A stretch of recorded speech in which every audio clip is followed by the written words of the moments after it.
ராமநாதபுரத்தில் திருடிவிட்டு ஆந்திராவில் பதுங்கியிருந்த சம்மர் வெக்கேஷன் திருடனை போலீசார் கைது செய்துள்ளனர். கோடைக்கால விடுமுறையொட்டி வெளியூர் செல்லும் நபர்களின் வீடுகளை நோட்டமிட்டு திருடியவர் சிக்கியது எப்படி? ராமநாதபுரம் பாரதி நகர் அமிர்தா நகரைச் சேர்ந்தவர்கள் பாலமுருகன் லோகம்பாள் தம்பதி. பாலமுருகன் வெளிநாட்டில் வேலை பார்த்து வருவதால் லோகம்பாள் 2 குழந்தைகளுடன் வசித்து வருகிறார். இந்த நிலையில் லோகம்பாள் கடந்த மாதம் அருகே உள்ள தனது தங்கை வீட்டிற்கு உறங்குவதற்காக வீட்டை பூட்டிவிட்டு குழந்தைகளுடன் சென்றுள்ளார். மறுநாள் காலையில் வீட்டிற்கு வந்து பார்த்தபோதுதான் பீரோ புடைக்கப்பட்டு அதிலிருந்து 6 சவரன் நகைகள் திருடப்பட்டிருப்பதைக் கண்டு அதிர்ச்சியில் உறைந்து போயிருக்கிறார்.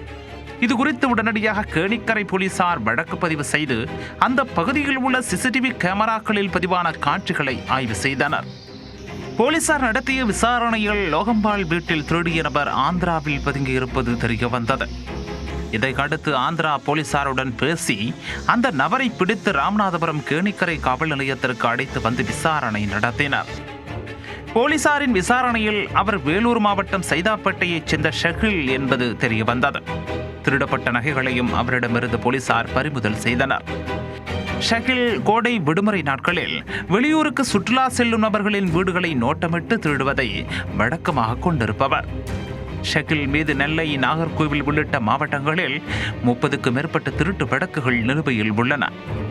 ஷகிலை ராமநாதபுரம் நீதிமன்றத்தில் ஆஜர்படுத்தி சிறையில் அடைத்துள்ளனர்.